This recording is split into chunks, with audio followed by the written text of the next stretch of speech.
राज्य का नाम सुवर्णपुर था। यह एक संपन्न और समृद्ध राज्य था, जहां दूर दूर से व्यापारी व्यापार करने आते थे।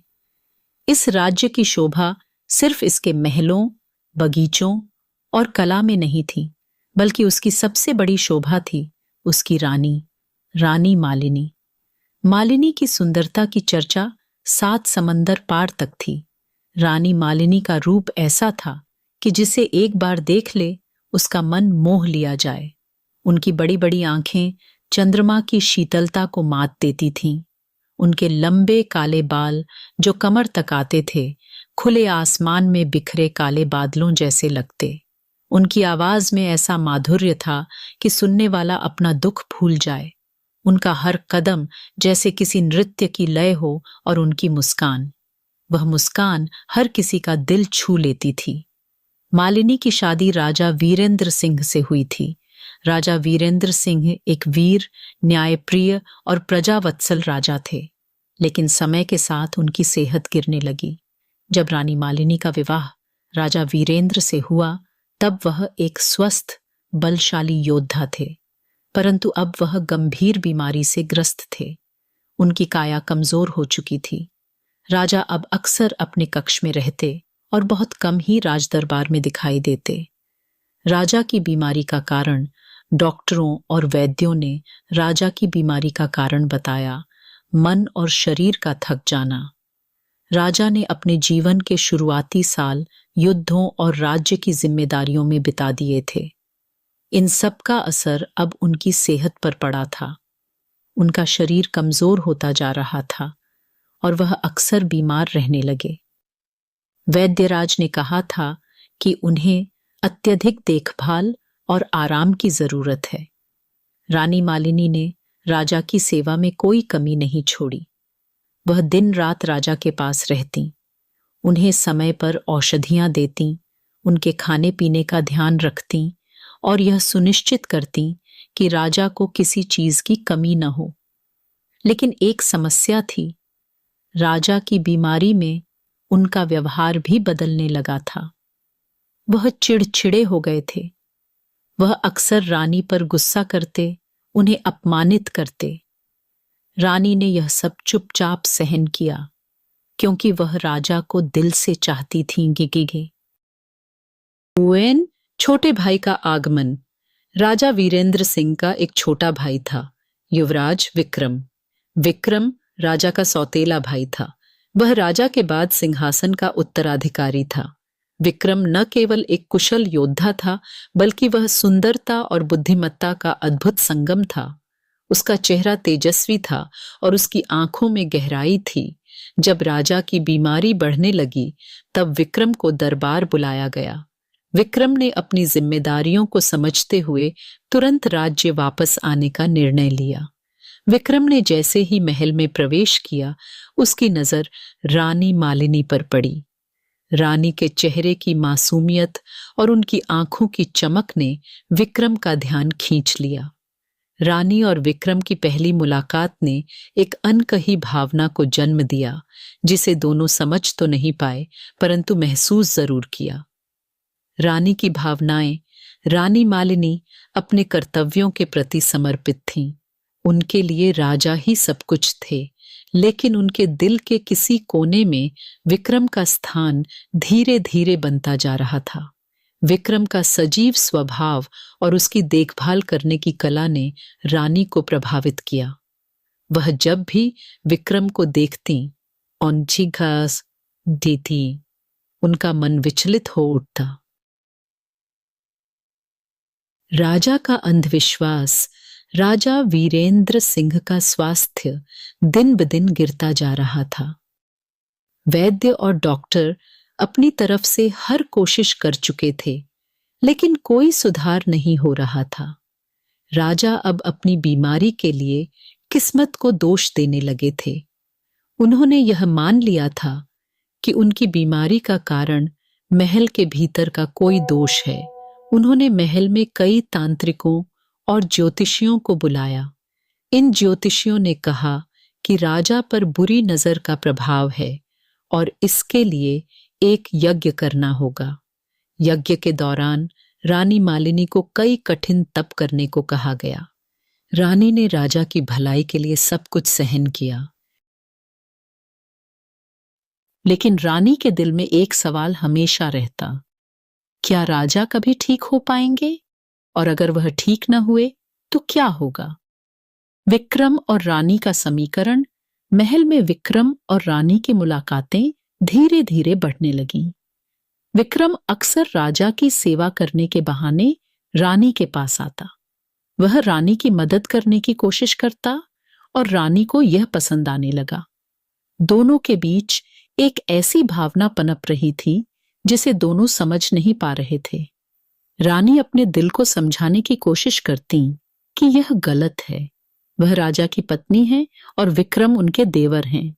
लेकिन जब भी वह विक्रम को देखती, उनका दिल तेजी से धड़कने लगता है। राजा वीरेंद्र सिंह की हालत बिगड़ती जा रही थी और वह अक्सर अपने कक्ष तक सीमित रहते। इस बीच रानी मालिनी और युवराज विक्रम के बीच का रिश्ता एक नई दिशा में बढ़ने लगा। पहली भूल विक्रम और रानी मालिनी के बीच भावनाएं अब खुलकर सामने आने लगी थीं। एक दिन महल के बगीचे में जब रानी अकेले बैठी थी, विक्रम वहां आया। वह रानी से कुछ कहना चाहता था, लेकिन हिचकिचा रहा था। रानी साहिबा, विक्रम ने कहा, क्या मैं आपसे एक बात पूछ सकता हूं? रानी ने उसकी तरफ देखा। उनकी आंखों में एक अनकही उदासी थी। पूछो विक्रम, क्या आप खुश हैं? यह सवाल सीधा था, लेकिन इसका जवाब रानी के लिए आसान नहीं था। रानी ने गहरी सांस ली। खुश? शायद। राजा के लिए मेरा कर्तव्य ही मेरी खुशी है। विक्रम ने महसूस किया कि यह जवाब सिर्फ एक बहाना था। वह जानता था कि रानी का दिल खाली और दुखी था। इस बातचीत के बाद विक्रम और रानी के बीच की दूरी घटने लगी। वह अक्सर रानी से मिलने आने लगा। दोनों एक दूसरे के सुख दुख बांटने लगे। यह भावनात्मक निकटता धीरे धीरे शारीरिक आकर्षण में बदलने लगी। पहली रात, एक रात राजा बहुत बीमार थे। रानी पूरे दिन राजा की सेवा में लगी रहीं। जब वह अपने कक्ष में लौटी तो उनका शरीर थका हुआ था, लेकिन उनका मन बेचैन था। तभी दरवाजे पर हल्की दस्तक हुई। रानी ने दरवाजा खोला तो विक्रम खड़ा था। इतनी रात को यहां? रानी ने हैरानी से पूछा। मैं काहू डू है, आप इतनी रात को यहां? रानी ने हैरानी से पूछा। मैं जानता हूं यह समय सही नहीं है, लेकिन मैं आपको अकेला नहीं छोड़ सकता। आप बहुत थकी हुई लग रही हैं, विक्रम ने कहा। उस रात विक्रम ने रानी के पास बैठकर उनकी परेशानियां सुनी। रानी ने पहली बार अपना दिल किसी के सामने खोला। उन्होंने अपने दर्द, अपनी इच्छाओं और अपनी उलझनों को शब्द दिए। रानी की आंखों में आंसू थे और विक्रम ने धीरे से उनका हाथ थाम लिया। मैं आपके साथ हूं, उसने कहा। वह क्षण ऐसा था जहां दोनों की भावनाएं काबू से बाहर हो गईं। विक्रम ने रानी को अपने करीब खींच लिया। रानी ने भी विरोध नहीं किया। दोनों ने पहली बार अपने प्रेम को महसूस किया। गुप्त मिलन। उस रात के बाद विक्रम और रानी अक्सर गुप्त रूप से मिलने लगे। महल में हर किसी की नजरों से बचकर वे एकांत में समय बिताते। रानी के कक्ष का दरवाजा अक्सर रात में खुलता और विक्रम चुपके से अंदर आता। विक्रम का साथ रानी के लिए अब वह सुख बन गया था जो उन्हें राजा के साथ कभी नहीं मिला। लेकिन दोनों जानते थे कि यह रिश्ता महल के नियमों और नैतिकता के खिलाफ था। डर और पाप का एहसास। एक दिन रानी ने विक्रम से कहा, यह जो हम कर रहे हैं वह गलत है। मैं राजा की पत्नी हूं। विक्रम ने जवाब दिया, लेकिन क्या राजा ने कभी आपकी भावनाओं को समझा? उन्होंने आपको सिर्फ एक कर्तव्य मानकर देखा। लेकिन मैं आपको दिल से चाहता हूं। रानी ने कोई उत्तर नहीं दिया। वह जानती थी कि विक्रम सही कह रहा है। राजा को शक। महल में अब विस्पर्स फैलने लगे थे। सेवकों ने महसूस किया कि विक्रम और रानी के बीच कुछ चल रहा है। राजा, जो अपनी बीमारी के कारण कमजोर थे, इन बातों को नजरअंदाज करते रहे, लेकिन एक दिन उन्होंने रानी और विक्रम को बगीचे में अकेले देखा। उसके बाद से राजा को शक होने लगा। राजा वीरेंद्र सिंह की सेहत तेजी से गिरती जा रही थी। वैद्य और तांत्रिकों की कोशिशें विफल हो चुकी थीं। महल में चिंता का माहौल था, लेकिन रानी मालिनी और विक्रम के बीच का रिश्ता अब उस मुकाम पर पहुंच गया था जहां दोनों ने अपने प्रेम को स्वीकार कर लिया था। राजा की आखिरी स्थिति। एक दिन राजा के कक्ष से जोर की चीखें सुनाई दीं। रानी दौड़कर अंदर गईं तो देखा कि राजा बिस्तर पर अचेत पड़े थे। उनके शरीर पर पसीना था और सांसें तेज चल रही थीं। वैद्य ने तुरंत जांच की और कहा, राजा के पास बहुत कम समय बचा है। रानी ने राजा का हाथ पकड़ा और उनकी आंखों में आंसू आ गए।